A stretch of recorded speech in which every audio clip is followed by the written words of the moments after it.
Vamos trazer aqui para a nossa tela um olhar de como estão, afinal de contas, as chapas, as coligações dos 5 principais candidatos à presidência da República. A gente já vai colocar essa tela no ar e você vê.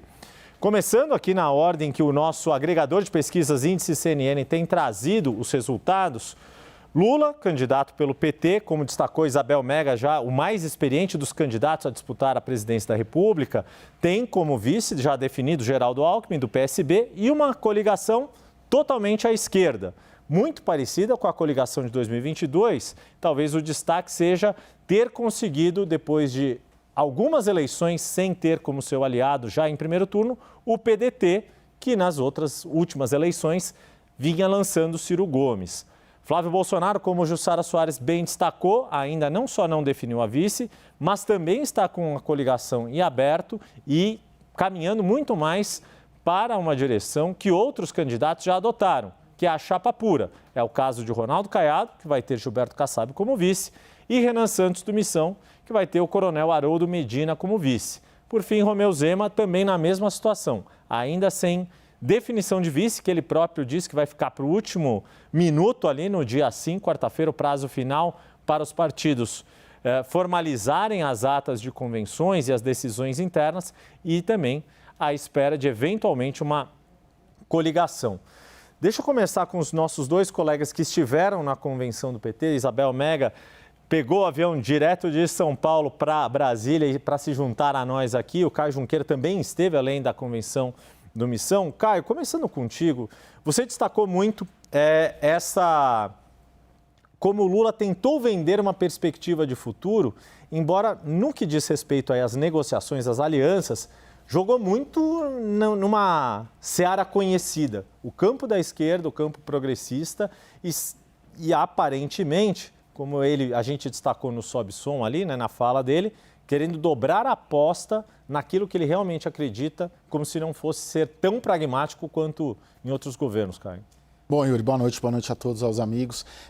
Yuri, me chama muita atenção a forma como o presidente Lula, de fato, foi a expressão, inclusive, que eu usei nas minhas entradas, na análise para o site, tentou vender futuro. Por quê? Porque tem a percepção e o reconhecimento da campanha do presidente Lula de que a taxa de aprovação e desaprovação do governo Lula são muito altas e equiparadas, né? 45%, 48%, é um governo que ele tem uma taxa de aprovação alta, mas também uma taxa de desaprovação alta, ou seja, metade do país desaprova o governo Lula. Então, a linha da campanha é justamente não tentar vender um Brasil que não existe, né? Por isso que eles tentam se aproximar com realismo, essa expressão eu ouvi de muita gente no PT, para não fazer uma campanha mostrando que o país é de um jeito, na visão de uma propaganda, e as ruas dizem outra coisa, né? Tem uma avaliação regular, negativa, péssima e por aí vai. Então, o presidente Lula, a linha na convenção e da campanha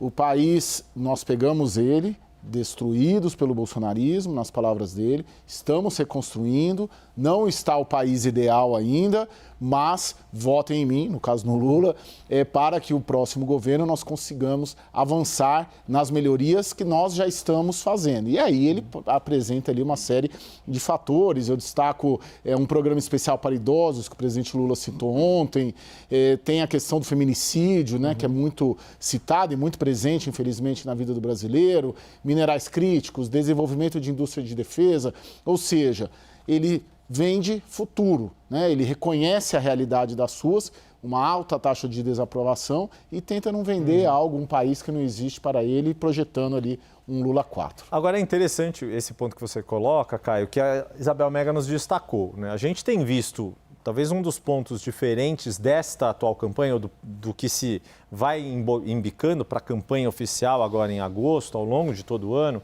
é que a segurança passou a ser a principal preocupação do brasileiro. E você, Isabel Mega, destacou que isso não ficou tão evidente. Talvez um pouco para disfarçar essa aprovação e desaprovação muito parelhas do atual governo, ou seja, porque o governo tampouco conseguiu avançar na sua agenda de combate à criminalidade, ao aumento da insegurança por parte das pessoas. Queria te ouvir também um pouco nesse sentido. Por que ao mesmo tempo, a dureza da realidade não ficou tão explicitada como você destacou, e conectar com um ponto que também me chamou a atenção, quase um ar nostálgico ali, porque afinal de contas é a última vez que o Lula vai disputar uma eleição. É quase como se fosse o fecho do ciclo, inegavelmente, da maior liderança política construída pelos últimos 40 anos, né? Pelo volume, pelo tamanho de vezes que disputou, ganhou e perdeu eleições, Isabel. Yuri, boa noite. Agora com mais tempo, a todo mundo que está com a gente ao vivo aqui na tela da CNN e aos colegas. De fato, o que a gente sentiu do discurso do presidente da República é que fica um dilema entre aquilo que foi desenvolvido durante todos os governos de Lula e do PT como um todo e aquilo que ainda pode ser desenvolvido, né? É um dilema entre por que eu vou prometer algo que eu podia ter cumprido, podia ter feito e não fiz. Ele próprio faz uma construção verbal nesse sentido, expondo esse cálculo que o governo está fazendo nesse momento. E evitou se comprometer a essa altura da campanha com o que ainda virá pela frente em termos propositivos, principalmente nesses temas que são de desconforto para o PT no momento. O tema da segurança pública, onde a direita abraça muito, a gente viu isso de forma permanente nas campanhas de todos os candidatos da direita. E no discurso de ontem, de 62 minutos do presidente Lula, ele só margeou esse assunto, tangenciou quando falou, por exemplo, da questão do feminicídio, mas sem apresentação de uma linha propositiva a respeito de segurança pública. E ajuste fiscal é outro ponto, porque a campanha deu uma largada um pouco ruidosa com as sinalizações sobre o que pensa a respeito da situação das contas públicas e das propostas que podem ser construídas para o Lula 4. Isso fez com que a campanha se fechasse em torno desse assunto e guardasse até um certo mistério sobre como que esse assunto vai ser tratado em um plano de governo. O PT guarda um pouco a expectativa para o que promete ser o ato maior depois da convenção, que é o ato do dia 16, quando o presidente Lula vai se apegar a um cenário histórico do estádio da Vila Euclides, no ABC Paulista. É nesse ato que eles estão concentrando as energias e pretendem trazer um certo detalhamento desse tão aguardado plano de governo. Então, fica ainda uma dúvida sobre como que eles vão balizar esse discurso da economia, tentando atrelar um cenário de ajuste fiscal em um próximo governo que, independente de quem assuma, promete ser enfrentar um desafio de muito aperto nas contas, com uma dificuldade também de você conseguir fazer o enfrentamento da dívida pública. Isso ainda não veio de maneira clara e acho que reflete um pouco o quanto que a campanha ainda está tentando balizar e calibrar discursos para a apresentação da configuração das propostas na linha econômica. Eu queria chamar a atenção para um outro ponto no discurso do presidente Lula, quando ele faz uma provocação, um ataque ao Congresso Nacional. Quer dizer, no momento em que... A questão das emendas, né? Na questão das emendas, ele faz uma crítica muito dura, acaba sendo uma crítica ao Congresso Nacional, no momento em que ainda se espera uma aproximação dele com o Davi Alcolumbre, tem uma série de pendências do Executivo com o Congresso Nacional, tem a questão, sobretudo, do fim da escala 6x1, a PEC da segurança pública, tudo isso vai ficar para depois da eleição, obviamente, mas... Claro que o presidente Lula, se vencer a eleição, chega cacifado para fazer essa negociação com o Congresso Nacional, mas escalou. Disse não vai ter briga com emenda parlamentar, vai ter briga com o papel que tem o Poder Legislativo.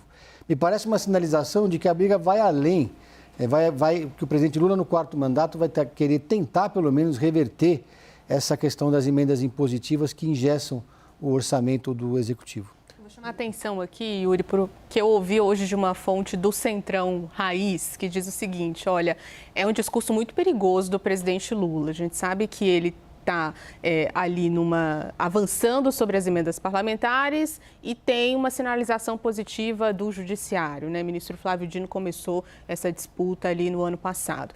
Mas essa liderança me diz o seguinte, olha, pela configuração que a gente do Centrão está vendo para a próxima Câmara dos Deputados, a gente vai ter ali na oposição ou no bolsonarismo raiz cerca de 70 a 70 parlamentares que vão ter essa raiz ideológica de oposição mesmo. O restante vai ser Centrão. E o Centrão não quer saber dessa conversa de fazer uma cruzada contra as emendas parlamentares.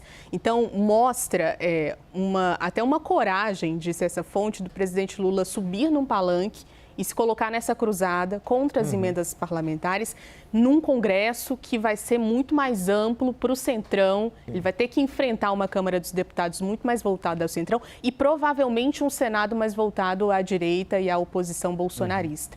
Então, já mostra, se eventualmente Lula for reeleito, a grande dificuldade que vai ter com o Congresso Nacional, ou seja, a articulação política precisa vai ter muitas dificuldades nesse quarto mandato. E cá para nós, todos esses políticos experimentados, pragmáticos, típicos do Centrão, sabem separar o que é retórica ali para jogar para a torcida, para o eleitorado, e o que vai ser o jogo jogado de fato, Agora, Jussara Soares, deixa eu te trazer aqui para a conversa com o seu destaque, que foi e que tem informação chegando, tanto você quanto Caio Junqueira trouxeram ao longo dos últimos dias essa apuração, que se confirmou na noite de hoje. O Republicanos, de fato, ficou neutro na disputa e vai oficializar isso, já comunicou Flávio Bolsonaro, a despeito de toda a pressão que havia como uma das alternativas. Tinha, inclusive, Daniela Marques como uma opção para compor a chapa de vice. Queria que você, Jussara, trouxesse um pouco do quanto isso foi ficando evidente, inclusive pela convenção que você esteve em loco aqui em São Paulo, ao lado do Pedro Venceslau, quando vocês viram que o grande destaque em termos de apoio não foi um apoio interno brasileiro, foi o presidente argentino Javier Milei, que até hoje está dando o que falar com essa participação na convenção, Jussara. É isso, agora boa noite a todos, com calma também. O Flávio Bolsonaro, o que ele estava tentando, mostrar que não estava isolado. Mas ele recebeu nos últimos dias os nãos definitivos, Na semana passada veio o não ali da Federação, PP e Progressistas e União, e negando a possibilidade da senadora Tereza Cristina em ser vice de Flávio Bolsonaro. E hoje teve uma reunião do Republicanos com o Flávio e o Rogério Marinho, que é o coordenador da campanha de Flávio, e reafirmou o entendimento, assim como aconteceu no PP União, o entendimento dos diretórios estaduais de optar pela neutralidade. Então, Flávio, ele ainda vai tentar uma conversa com o Podemos, mas o que a gente tem de apuração é que a maioria no Podemos também quer ficar independente. E aí tem tudo a ver com o que vocês estão falando sobre como é que vai ser ali um eventual novo mandato do presidente Lula. Porque nessas conversas eu tenho captado que a opção pela neutralidade é a opção de focar totalmente na eleição na Câmara de Deputados e fazer o Centrão voltar a ser o que eles chamam de Centrão raiz, independente e podendo fazer alianças à direita e à esquerda. É esse o objetivo. E muita gente, nessas conversas vem dizendo o seguinte: independente, se a gente não fechar a aliança agora, se conseguir distanciar de Flávio Bolsonaro e ele seguir sozinho, se o presidente Lula for reeleito, estamos prontos para conversar.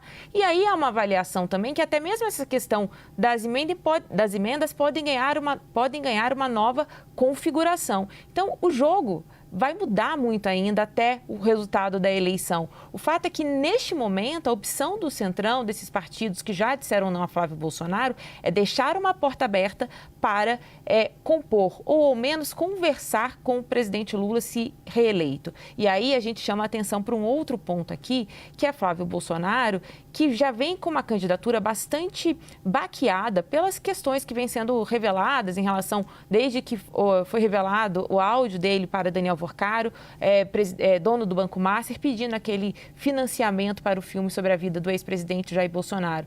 Tudo isso deixa a campanha de Flávio Bolsonaro sem aquele espírito de perspectiva de poder, e isso também faz com que as alianças não se concretizem. É por aí que vai o caminho a ver, O Podemos faz a convenção na quarta-feira, no último dia do prazo, e Flávio Bolsonaro vai insistir até o último minuto.